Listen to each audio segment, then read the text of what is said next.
द्वितीय अध्याय अधोलोक मध्यलोक भाग 3। मध्यलोक का वर्णन। द्वीप और समुद्र के नाम, आकार व विस्तार। जम्बू द्वीप लवणादय शुभ नामानो द्वीप समुद्र। सूत्रार्थ। मध्यलोक में जम्बू द्वीप आदि शुभ नाम वाले असंख्य द्वीप तथा लवण समुद्र आदि शुभ नाम वाले असंख्य समुद्र है। द्विधि विष्कंभा पूर्व पूर्व परिक्षेपिणो वलयाकृत्य। सूत्रार्थ। ये सभी द्वीप और समुद्र दुगने दुगने विस्तार वाले पूर्व पूर्व द्वीप समुद्र को घेरे हुए हैं और चूड़ी के आकार वाले हैं। विवेचन। मध्यलोक में असंख्य द्वीप समुद्र है, जो द्वीप के बाद समुद्र और समुद्र के बाद द्वीप इस क्रम से अवस्थित है। उनके नाम शुभी है। जम्बू द्वीप का पूर्व पश्चिम तथा उत्तर दक्षिण विस्तार 1,00,000 योजन है। लवण समुद्र का दोनों तरफ उससे दुगना है। इसी प्रकार घातकी खंड का लवण समुद्र से, कालोदधी का धातकी खंड से, पुष्करवर द्वीप का कालोदधी से, पुष्करोदधी का पुष्करवर द्वीप से दुगना दुगना विष्कंभ विस्तार है। ये क्रम अंत तक चलता है। अंतिम द्वीप स्वयंभू रमण है, जिससे अंतिम समुद्र स्वयंभू रमण का विस्तार दुगना है। मध्यलोक चूड़ी के समान गोल आकार वाला है। द्वीप विस्तार।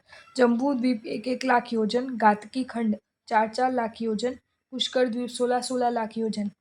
समुद्र विस्तार। लवण समुद्र 2,00,000 योजन, कालोदधी समुद्र 8,00 योजन, पुष्कर समुद्र 32,00 योजन। आगे आगे सभी द्वीप समुद्र क्रमशः एक दूसरे से दुगने दुगने विस्तार वाले हैं।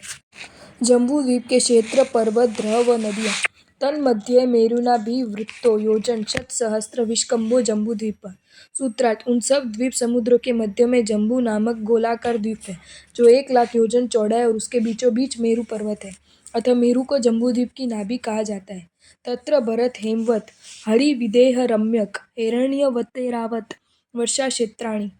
जम्बू द्वीप में 7 क्षेत्र हैं: भरत, हेमवत, हरिवर्ष, महाविदेह, रम्यक, हिरण्यवत और ऐरावत।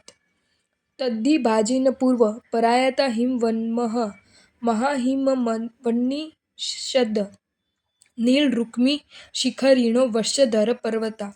सूत्रार्थ। इस क्षेत्रों को विभाजन करने वाले 6 वर्षधर पर्वत हैं: हिमवान, महाहिमवान, निषद, नील, रुक्मी और शिखरी, जो पूर्व से पश्चिम तक फैले हुए हैं। सभी द्वीप समुद्रों के मध्य में सबसे छोटा द्वीप जम्बू द्वीप है। जम्बू द्वीप का पूर्व से पश्चिम, उत्तर से दक्षिण तक का विस्तार 1,00,000 योजन का है। इस द्वीप में जम्बू नामक वृक्ष है, इस कारण इसका नाम जम्बू द्वीप है। ये थाली की तरह गोल है। इसके मध्य में मेरु पर्वत है। पांडुक वन में चारों दिशाओं में 4 स्फटिक रत्न की शिला है, जिन पर देव देवेंद्रों द्वारा परमात्मा का जन्म अभिषेक महोत्सव मनाया जाता है। इन शिलाओं का अभिषेक शिला कहते हैं। मेरु पर्वत व ज्योतिष देवों का वर्णन। मेरु पर्वत के पास की समभूतला भूमि से 790 योजन ऊपर जाने पर चर ज्योतिष चक्र का प्रारंभ होते हैं। वहां से ऊपर जाने पर 102 योजन तक ज्योतिष देवों के विमान है। ज्योतिष देव 5 प्रकार के होते हैं: चंद्र, सूर्य, ग्रह, नक्षत्र, तारा। 2.5 द्वीप मनुष्य क्षेत्र को ज्योतिष चक्र निरंतर मेरु पर्वत की प्रदक्षिणा करता रहता है। इसे चर ज्योतिष चक्र कहते हैं। 2.5 द्वीप में कुल 132 चंद्र और 132 सूर्य निरंतर 5 मेरु पर्वत की प्रदक्षिणा दे रहे हैं, जिनका विवरण इस प्रकार है। जम्बू द्वीप में 2 सूर्य 2 चंद्र, लवण समुद्र में 4 सूर्य 4 चंद्र, धातकी खंड में 12 सूर्य 12 चंद्र, कालोदधी समुद्र में 42 सूर्य 42 चंद्र, अर्ध पुष्करार द्वीप में 72 सूर्य 72 चंद्र। जम्बू द्वीप का एक चक्कर लगाने में एक सूर्य और चंद्र को लगभग 2 दिन का समय लगता है। अंतरिक्ष में हमें जो सूर्य, चंद्र आदि ग्रह चमकते हुए दिखाई देते हैं, वास्तव में वे उन देवों के देव विमान होते हैं।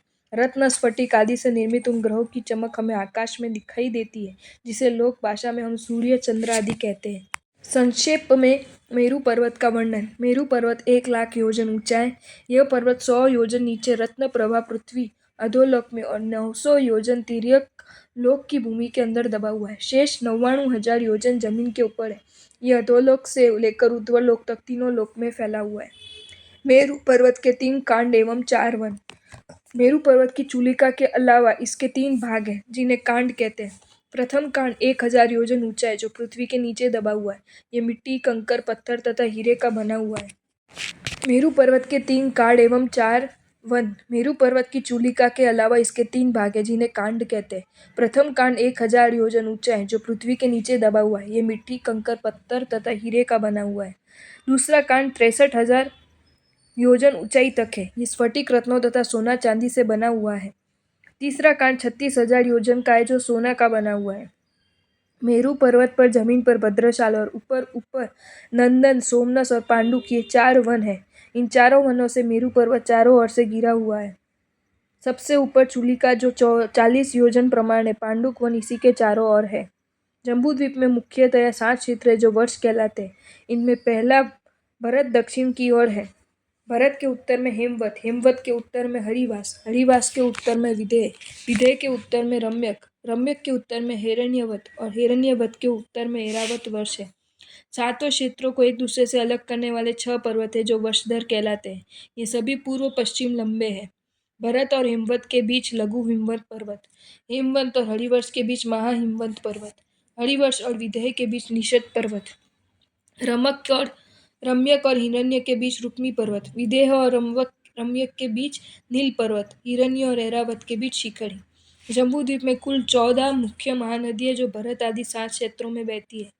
नदी गंगा सिंधु भरत क्षेत्र में, रक्ता रक्तावती ऐरावत क्षेत्र में, रोहितांशा रोहिता हेमवत क्षेत्र में, सुवर्णकुला रूप्यकला हिरण्यवत क्षेत्र में, हरिकांत हरि सलीला हरिवर्ष क्षेत्र में, नरकांता नारीकांता रम्यक वर्ष क्षेत्र में, सीतोदा सीता महाविदेह क्षेत्र में, पदम द्रह लघु हिमवंत पर्वत में, महापदम महाहिमवंत पर्वत में, तिगिच्छ निषद पर्वत में, केशरी नीलवंत पर्वत में, महापुंडरिक रुक्मी पर्वत में, पुंडरिक शिखरी पर्वत में।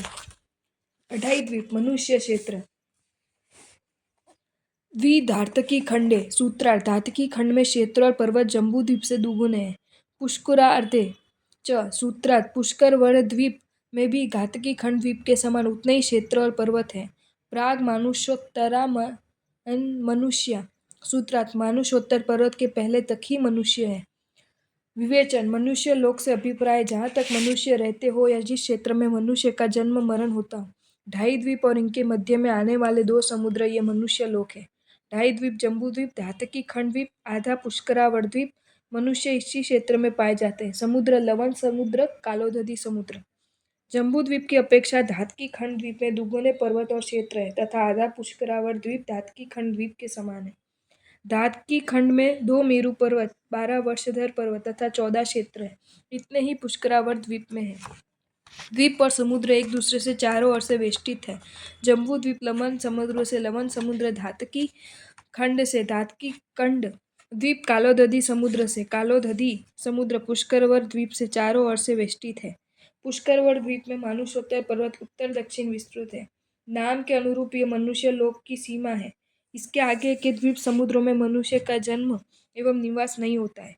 शास्त्रों में कई कई वर्णन आता है कि चारण मुनि विद्याधर नंदीश्वर द्वीप जाते हैं। देवों द्वारा अपहरण किए मनुष्य भी अढ़ाई द्वीप की सीमा से बाहर ले जाए जा सकते हैं, किंतु वहां उनका निवास चिरकाल तक नहीं हो पाता।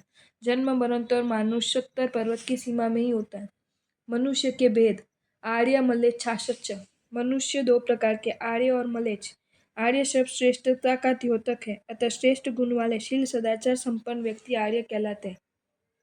म्लेच्छ वे मनुष्य जिनका आचरण निंदित और घृणित होता है, जिनके खान पान बोलचाल आचार विचार आदि क्रूरतापूर्ण एवं हिंसा प्रधान है।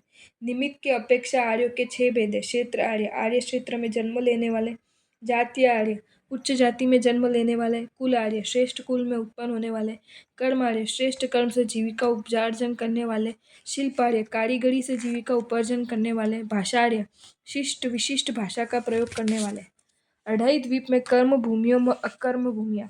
भट्ट ऐरावत विदेहा कर्म भूमियों न्यत्र देव कुरुत्तर कुरुभ्य सूत्रार्थ देव कुरु और उत्तर कुरु के सिवा भरत ऐरावत और विदेह ये सब कर्म भूमियां हैं। विवेचन कर्म भूमि जहाँ पर रसी शस्त्रादि मसी लेखन व व्यापार तथा कृषि खेती आदि कर्म करके जीवन निर्वाह किया जाता है उसे कर्म भूमि कहते हैं। कर्म भूमि में जन्मा मनुष्य ही धर्म आराधना कर मोक्ष आदि प्राप्त कर सकता है। कर्म भूमियाँ 15 है, 5 भरत, 5 ऐरावत, 5 महाविदेह। अकर्म भूमि जहाँ पर असी मसी कृषि आदि कर्म किए बिना ही केवल 10 प्रकार के कल्प वृक्षों द्वारा जीवन निर्वाह होता है वह अकर्म भूमि कहलाती है। अकर्म भूमियाँ 30 है, वे 5 देवकुरु, 5 उत्तर कुरु, 5 हरिवास, 5 रम्यक, 5 हेमवत तथा 5 हिरण्यवत क्षेत्र। यद्यपि देवकुरु और उत्तर कुरु ये 2 महाविद्या के अंतर्गत ही है, तथापि वे कर्मभूमियाँ नहीं है, क्योंकि उनमें युगलिक धर्म होने से चारित्र ग्रहण नहीं होता। मनुष्य एवं तिर्यंचों की आयु नृस्थिति परापरित्री पल्योपमनातर्मुहूर्ते। मनुष्य की उत्कृष्ट आयु 3 पल्योपम और जघन्य अंतर्मुहूर्त होती है। तिर्यंग्योनिया च, तिर्यंचों की भी आयु इतनी ही होती है। प्रस्तुत दोनों सूत्र में मनुष्य एवं तिर्यंचों की आयु का वर्णन है। मनुष्य और तिर्यंच जीवों की जघन्य आयु अंतर्मुहूर्त है और उत्कृष्ट 3 पल्योपम। इस उत्कृष्ट और जघन्य आयु के मध्यवर्ती असंख्यात भेद होते हैं। सूत्र में यह सामान्य कथन है। मनुष्य तो पंचेंद्रिय होते हैं, किंतु तिर्यंच गति के अनेक भेद उपभेद है। इसमें स्थावर, त्रस, एकंद्रिय से पंचेंद्रिय आदि अनेक भेद है। इन सबकी उत्कृष्ट आयु अलग अलग हो सकती है। यहाँ जो उत्कृष्ट 3 पल्योपम की आयु तिर्यंच जीवों को बताई गई, वह गर्भज, स्थलचर, जलचर आदि जीवों की समझनी चाहिए। स्थिति 2 प्रकार की है, भव स्थिति, काय स्थिति। भव स्थिति यानी जन्म से लेकर मृत्यु पर्यंत एक ही शरीर में रहने की काल सीमा। काय स्थिति यानी एक ही गति में निरंतर बार बार जन्म ग्रहण करते हैं। मनुष्य गति में कोई भी जीव लगातार अधिक से अधिक 7-8 बार ही जन्म ले सकता है। भव स्थिति जघन्य अंतर्मुहूर्त उत्कृष्ट 3 पल्योपम। काय स्थिति जघन्य अंतर्मुहूर्त उत्कृष्ट 7-8 भव। किंतु तिर्यंचों की काय स्थिति और भव स्थिति में अंतर है, अतः इन दोनों स्थितियों को ज्ञान करने के लिए विशेष वर्णन है। जीव पृथ्वी काय भव स्थिति उत्कृष्ट 22,000 वर्ष, काय स्थिति असंख्यात।